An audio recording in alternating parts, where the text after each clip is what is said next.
All right, so we're back and we're going to talk about the factors that increase de-individuation. As I've already kind of made really clear, when you feel like you're anonymous, if you feel like nobody's going to be able to identify you, a lot of times we see this with looting behavior where something larger is going on. Like a really great example is after Hurricane Katrina. Everybody in the New Orleans area, they were, without power. A lot of areas were underwater. There were just a ton of emergencies going on that were life and death emergencies. And then some people were going into stores and taking food and water and things that they needed to survive during this period of, no power and stuff like that. But other people were going into stores and getting TVs and jewelry and things that clearly had nothing to do with trying to survive the hurricane. One of the reasons why that kind of looting emerges in those kinds of situations is because people feel anonymous. They feel like resources are stretched so thin. There's no way that anybody's going to know this was me, and so it allows them to do stuff that they wouldn't normally do. We interpret that as de-individuation rather than just typical criminal behavior, in part because if they weren't doing this last week before the hurricane hit and they had the cover of the hurricane to de-individuate them, they would have been doing it last week. So if this is something that's new for a person and they're doing it because of the context, it's probably that de-individuation fed into their sense that they're anonymous, they're never going to be caught, that, basically they're invisible for 24 hours kind of thing. And that's what's going on there. As a group size increases, so will de-individuation. So if you go from, a group of 10 people who might all feel reasonably responsible for their behavior to a group of 1,000 people, suddenly we're just moving like a school of fish or a flock of birds. Everybody's just sort of the new norm becomes whatever the group is doing, and you can end up with people doing things that are absolutely, completely antithetical to anything that they've ever done before.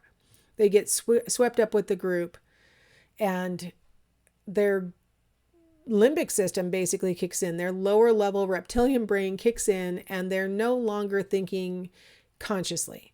They're just going with the group. And a lot of times after riots or, situations of looting or other kinds of things, when you speak to the individuals, they oftentimes will actually act like almost like they blacked out. Not literally, but almost like that, where they say, I don't know. It just, next thing I knew, everybody was doing this and I just was like swept along with them. And, they can't explain why, okay, well, but I saw you kicking somebody. Like, somebody's on the ground and you were one of the ones kicking them. I can't believe I did that. Like that's not me. What happens is the larger the group gets, the more we become just like our, ancestral history where we were part of a giant herd and we went along, like if one starts running, we all start running. Right. And it's a little terrifying to think about ourselves that way, to think that, people panic and they will all go for the doors and trample people to death. Things like that. We do move very much like herds, and we don't think with our rational brain during those moments. We think, with our fight or flight limbic system kind of brain, and so you get this de-individuated behavior that, of course, the rest of us who weren't part of the group are like, those people need to be punished. Obviously, they did something wrong, and the people who did it are like, I don't know how I did that. I don't know why I did that. So it's kind of a really perplexing situation. So why is it that, feeling anonymous and being part of a group really contributes to de-individuation? Well, if we become part of the group, we stop thinking about like, okay, what do I value? What is my moral stance on this? Instead, you just kind of get swept along and you behave like part of the group.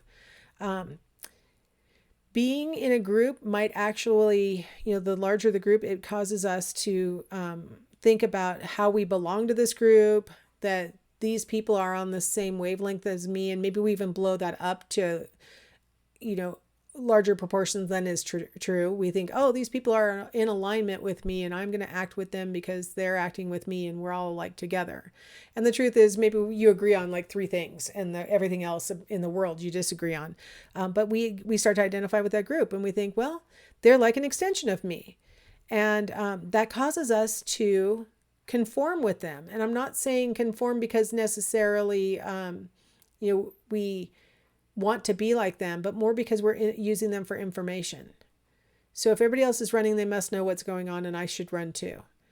Think about lower animals who are prey animals. I've been watching Meerkat Manor. It's in a reboot this summer. And so these little meerkats, if one of them yells, "I saw something," they all bolt for the burrow.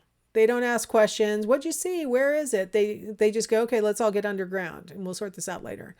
And in a recent episode, they showed that there's this bird that hangs around the meerkats, knowing that the meerkats dig up insects and things that the bird likes to eat.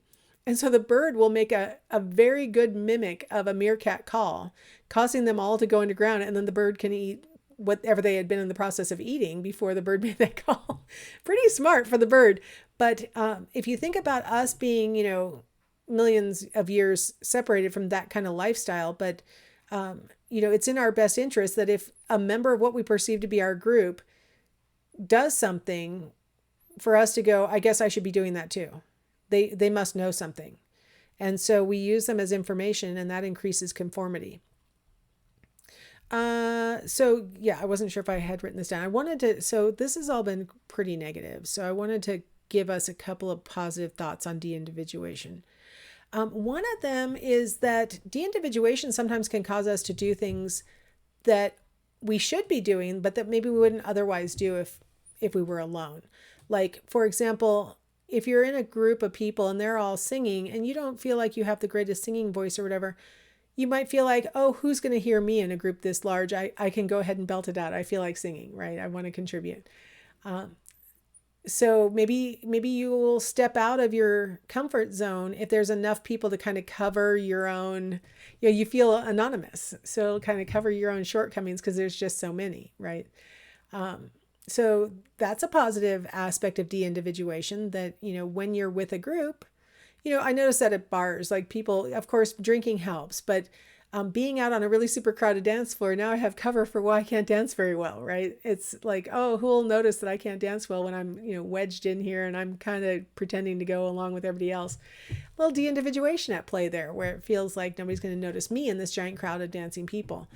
The other thing I wanted to mention about de-individuation that's kind of a positive is that when we are de-individuated, we sometimes will be more vulnerable with the people around us and share things. There was a classic study where and I think our textbook explains it too, they placed participants into groups, and one group is placed into a darkened room. The only light in the room was the exit sign glowing, green.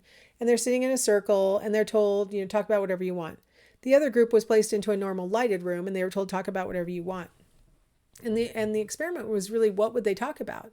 And they found that in the darkened room, people shared more about themselves.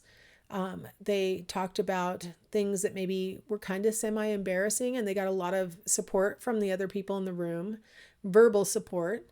And so people when they left, they were more likely to share their phone numbers with each other and say, let's get together for coffee and things like that.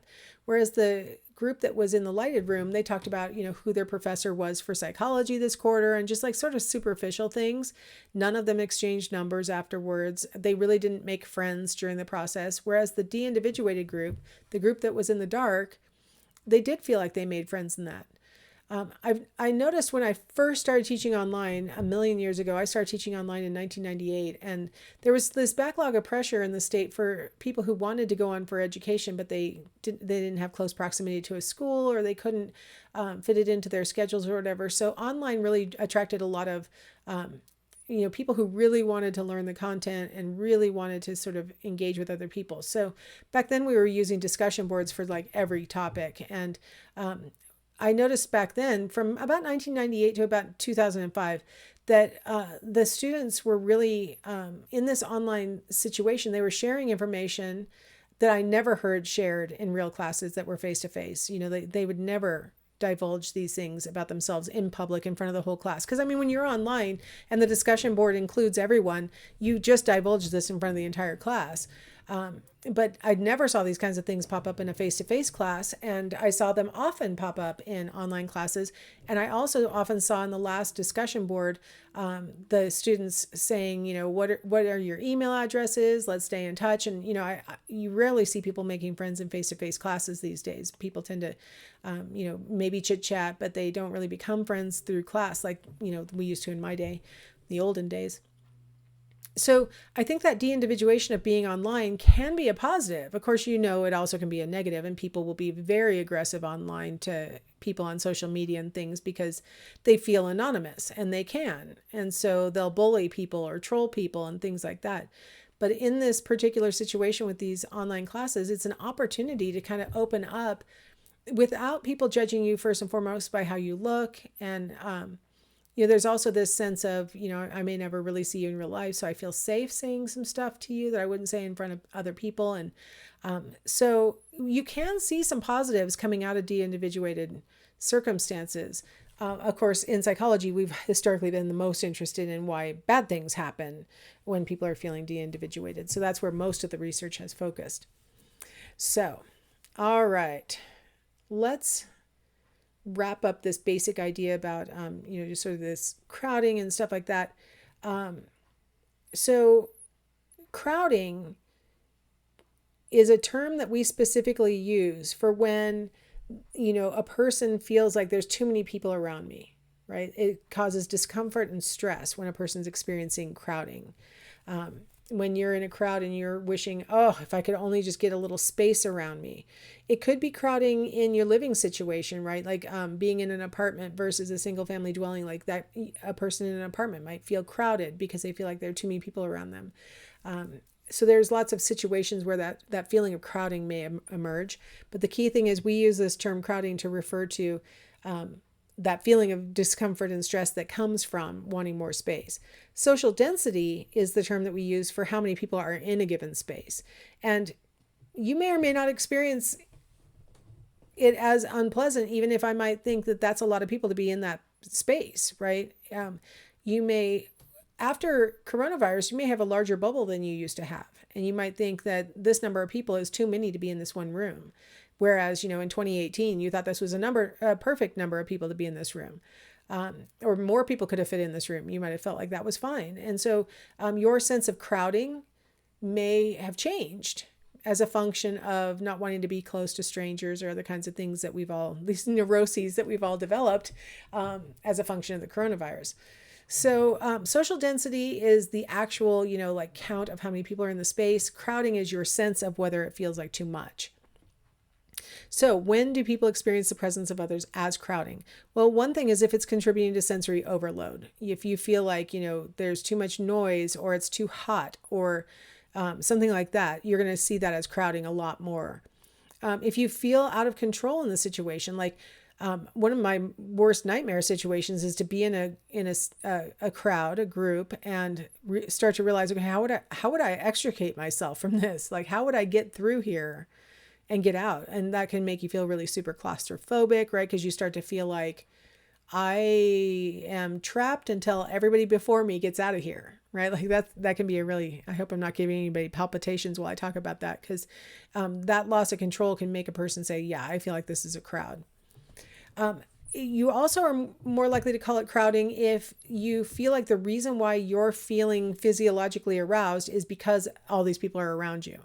It's not because I'm about to give a speech. It's not because, anything else that would be making me nervous or anxious or something like that. It's because all these people are around me. So part of crowding is in the eye of the beholder, in that sense of like, you could be feeling, sensory overload. You could be feeling like a loss of control because you have to give a speech. You could be aroused because you have to give a speech, but you might not call that crowding. You would attribute it to, I have to give a speech. But if you're sensory overloaded and you feel like you can't do anything about this, and you're feeling all of these things because everybody's around you, then we're likely to call that crowding.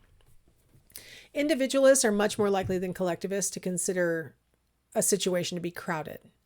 I've seen pictures from more collectivist parts of the world, and they'll have like people shoulder to shoulder in like a courtyard kind of situation that has maybe knee-high walls around them. And it just seems to me like, oh, I would just be panicking so hard.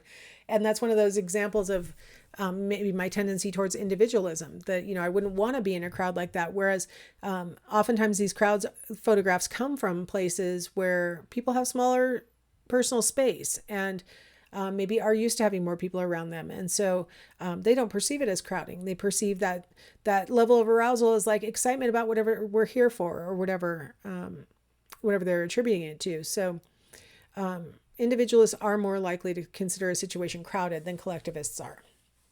All right, let's stop here, and we will come back in the next section and we'll talk about some groups, just general talk about groups.